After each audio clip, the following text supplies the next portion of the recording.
Thank you Mallanna, thank you very much. ఏంటి మీ students మీ గోలా? అప్పుడు animal చేసాము, మళ్ళీ ఇప్పుడు టాక్సికే చేసాము. So thank you students and Preethi గారు, థ్యాంక్ యూ వెరీ మచ్. ఈరోజు మా టాక్సిక్ టీమ్కి ఇంత వెల్కమ్ ఇచ్చిన మీ అందరికీ థ్యాంక్ యూ వెరీ మచ్.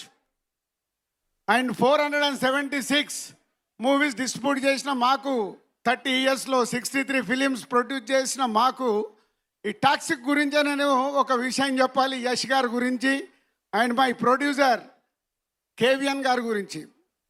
మేము ఇన్ని సినిమాలు తీసినా ఈరోజు ఆల్ ఇండియాలో #1 ప్రొడ్యూసర్ కేవిఎన్ గారు. ఆల్ లాంగ్వేజ్లో సినిమాలు తీస్తున్న ప్రొడ్యూసర్ వారు. తమిళ్, కన్నడ, హిందీ, తెలుగు, మలయాళం ఆల్ లాంగ్వేజెస్లో సినిమాలు తీశారు. రామానాయుడు గారి తర్వాత కేవిఎన్ గారు ఈరోజు ఇండియాలో ఆల్ లాంగ్వేజ్లో తీస్తున్న సినిమా ప్రొడ్యూసర్. పెద్ద క్లాప్స్ కొట్టండి వారికి. మొన్ననే తమిళ్ మన సీఎం గారు జననాయకన్, ఇప్పుడు యష్ గారితో టాక్సిక్, హిందీలో అక్షయ్ కుమార్ గారితో సినిమా, ఇలా ప్రతి లాంగ్వేజ్లో తీస్తున్న కేవిఎన్ గారు. చిరంజీవి గారితో మర్చిపోయాను, మెగాస్టార్ చిరంజీవి గారితో తెలుగులో సినిమా.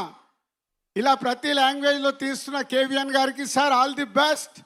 మీ విజన్ ఆల్ లాంగ్వేజ్లో చేస్తూ ఇండియన్ ప్రొడ్యూసర్ అవుతున్నందుకు కంగ్రాచులేషన్స్.